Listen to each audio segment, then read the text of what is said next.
Here's another example. This is from CNN, okay, and this is the year 2020. A University of South California professor is under fire for using a Chinese expression students allege sounds like an English slur, okay? So there's a Chinese word that sounds like a racial slur, an insult in English. These two words actually do not sound the same. Okay? You know what the word is, right? nèige, 桌子, 电脑, okay? It's not the same as the English word, but it sounds a bit similar. So what happened was some black students, African American students, who were not in his class, okay, wrote a letter of complaint. And honestly, if you read it, it sounds like a joke. It sounds like a prank. All right, so let's read it together. Okay, so this is Professor Greg Patton, and he's just teaching communication Chinese. He's just teaching Chinese to his students on how to communicate in China when you do business, okay? And he says, look, nèige, it's just a filler. It doesn't really mean anything. And he says it a few times. But there's no bad intention in what he's saying, right? I mean, he's just pointing out a fact. So what these students write is, this phrase, clearly and precisely before instruction, is always identified as a phonetic homonym and a racial derogatory term and should be carefully used, especially in the context of speaking Chinese within the social context of the United States. Okay? So this is a ridiculous idea. And honestly, it sounds like a joke, okay? It just sounds like these students are playing a joke. And the administration just ignore this, right? Guess what happens? The dean, okay, the head of the business school, announced that a different professor would take over teaching Patton's class. He fired Patton. And then he said, Professor Patton repeated several times a Chinese word that sounds very similar to a vile racial slur in English. Understandably, this caused great pain and upset among students, and for that I am deeply sorry. It is simply unacceptable for faculty to use words in class that can marginalize, hurt, and harm the psychological safety of our students. We must and we will do better. Okay? He's being retarded. It's a joke, it's a prank, and he's taking it very seriously. Why? Because he's trying to protect his job. He's trying to look good. He's trying to explain why I'm the leader, because I protect everyone. Okay? So then again, why is this happening? Well, again, the idea of bureaucracy. So this is the University of California, San Diego. This is student enrollment, okay? So you can see a slight increase in student enrollment. But look at this. Senior management, deans, administrators, managers, boom, okay? Boom. This is called rent-seeking behavior. This is people in power taking advantage of their power to give jobs to their friends who do nothing every day. And because of that, they're always looking to cause problems for everyone else, especially professors who do real work. Okay? So let's just look at universities. As you can see, the blue is teaching. So what's really interesting is that the investment in teaching has gone down. Okay? So the investment in teaching has gone down, the blue, okay? But look at this. The red is administration. So over the past, from 1980 to today, over the past 40 years, universities have put less money into both administration as well as maintenance, but have put more money into administration, into bureaucracy. Okay, this is where your money is going, guys. All right, so this is Illinois. You see a massive surge in managers, but at the same time, student enrollment is going down. It went down 3%. All right, so this is a paper written about the Swedish education system, the higher education system, okay? It's no different anywhere else. All right, so the argument is that bureaucracy is ballooning in Swedish higher education. So let's look at some interesting statistics. All right, so what's happening is that this chart tells you that teachers are teaching more and more students, okay?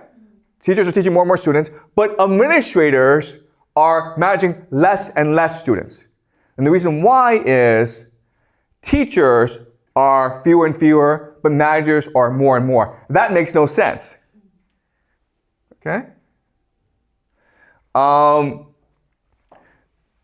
So you can see that teachers and researchers, it's pretty flat. Okay? It hasn't really expanded that much. But secretaries, people who do real work, it's going down. But managers are going up.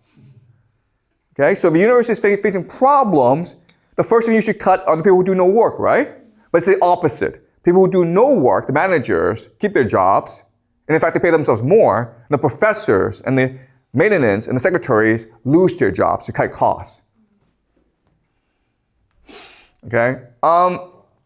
This is how much they're paid. As you can see, over the same time period, secretaries are getting paid less and less.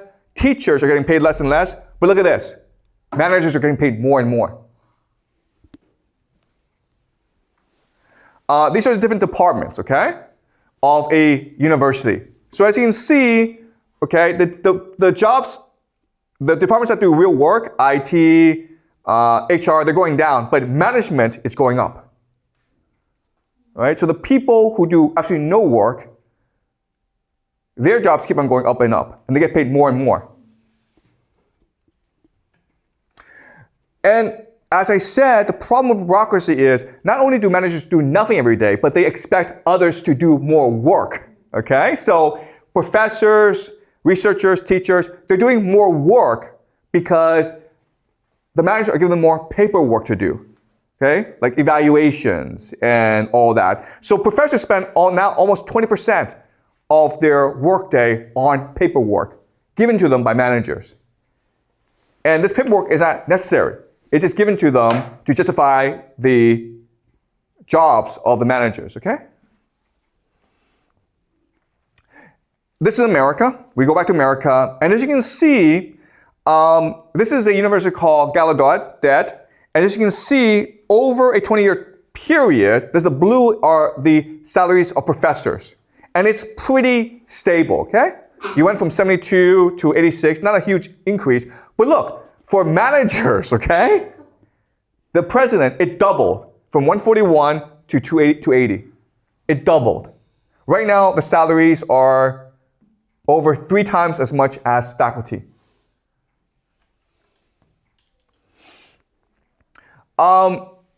This is Connecticut. At Yale, the president makes $2 million a year. At Wesleyan, he makes $3 million a year. Okay. This is a private university called Stratford University.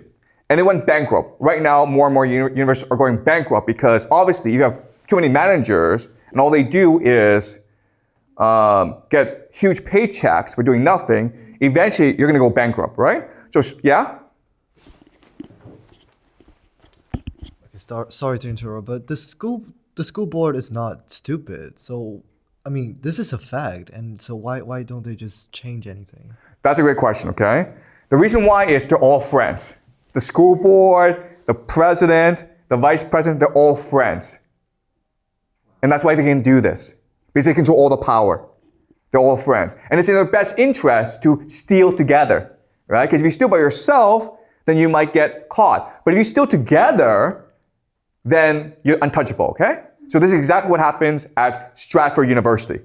The university goes bankrupt, and because the president and the vice president are stealing from the university, stealing because they are not only collecting huge paychecks, but they're also expensing everything to the university. So for example, they buy a car or they have a gym membership, they charge the university. And if the university can't pay for it, what they do is they lend money to the university. Okay? All right? So Schultz is the president. He lists himself and his wife as the biggest creditors, claiming that the university owes the couple $2.5 million for 8 promissory notes. Okay? So the university could not pay their cars or their house mortgages, and the Schultz are like, don't worry about it. We'll lend you the money. And then when the university went bankrupt, it was like, okay, now you have to pay me back. All right? So again, how were they able to do this? Because the filings also shed light on payments to university insiders in its final year of operation. The college paid out of over $30,000 in stipends to 7 trustees. So the people at the top were getting paid off, even as the university was going bankrupt. Though the filing doesn't differentiate which expenses were Richard's and which were Mary Ann's, the filings for 2020 alone showed over $18,000 in lease and insurance payments for the Schultz cars, okay? So they had cars and they were making the university pay for these cars. Over $4.7 million in loan payments and collateral returned to Eagle Bank on behalf of the Schultz, okay? So they're also making the university pay for their houses as well. And then you're like, how could they do this? Well, the answer is because in America, the rich always wins in the court system. So whoever is able to hire the best lawyers always wins out. And they have a lot of money. The university is bankrupt. They don't have a lot of money. So they will win out. Okay? So I point this out because this is what's going to happen to many universities over the next 5-10 years in America. Because you have a system where you have the managers at the top, they are all best friends, they're all stealing from the university together. And eventually the university will bankrupt. So that's America. Okay, but it's not just the universities, it's every bureaucracy, it's every organization is happening like this. So you look at Canada. In Canada, you can see a rise of 9% in the population, but look at the government, okay? It's went up by 26%. In America, you can see a sharp decline in manufacturing jobs starting in about the 1980s because these jobs are being offshored to China. But at the same time, you see this steady increase in government jobs. Okay? So people in America are doing less real work. And more people are becoming bureaucrats. Okay. So as you can see, the growth in the government is usually in management. Okay? People who will work? No, it's pretty flat. But look at the managers, look at the administrators, okay? They're going way up. And it's a pretty steady increase. All right, so how do we know the government doesn't really do anything? Okay, so there's a study that shows us that it's looking at rules, okay? So rules help society be more efficient. So as you can see, the number of rules have gone down actually. The number of significant rules that actually impact you day to day have gone way down. But, this is interesting, the paperwork has gone up. Okay? So this tells us the managers, the administrators in the federal government of the United States, they don't do anything but produce paperwork that's meaningless. That has actually no impact on the lives of ordinary people. Okay? Okay, let's look at the military. So everyone believes that America has the world's greatest military because it spends the most on the military and has all these high-tech weapons, right? The problem is the bureaucracy in the military right now. So you see what's happening is an increase in management because the ratio of manager-officer to soldier is going down. Okay, so you have more officers and less soldiers. That's a problem when you're fighting a war. All right, so in the Civil War, and this is the 1860s, you had one officer for every 14 soldiers. Now it's 1 to 4. Okay? The biggest problem is the increase in generals. Okay, so you can see 3- and 4-star generals have increased the most. In World War II, America had about 12 million soldiers. They had 7 generals who were 4-star. Today, America has about 1.2 million soldiers. They have 40 4-star generals. And this is a huge problem. Why? Because if you're a 4-star general, you have a lot of privileges beyond your salary. So this is from Raymond Dubas, who works in the Pentagon, and he writes about the perks of a 4-star general. A 4-star has an airplane. A 3-star often doesn't. Can a 3-star get an airplane when he needs it? Not always. Okay? So a 4-star general always has his own personal airplane. What is his personal airplane? It's called a G5. This is what a G5 is, guys. This is what a G5 is. This is his own personal plane. It's always there for him. If he doesn't want to fly, it's waiting on the tarmac for him, okay? You can see how luxurious it is. This costs $50 to $60 million per plane. Every 4-star general has this plane. At the same time, guys, what's happening to soldiers? The soldiers don't have enough to eat. There's 1.2 million veterans on food stamps. Okay, that's 8% of all veterans in America. The people who actually fight, the people who actually make sacrifices for their country, don't have enough to eat, while the generals fly around in like these really nice planes. That's the state of the American military. All right, so it's not just the military, it's every single US government department, okay? All the administrator, you see massive increase in administration. All right, so people who do real work, okay, is in the red. People who do absolutely no work is in the blue, okay? So people who do science, math, engineering, 621. People who do administration, 1782. So in every federal bureaucracy, you have bloat. You have managers who do nothing, and you have very few people who do the actual real work. It's true for every single federal organization in America.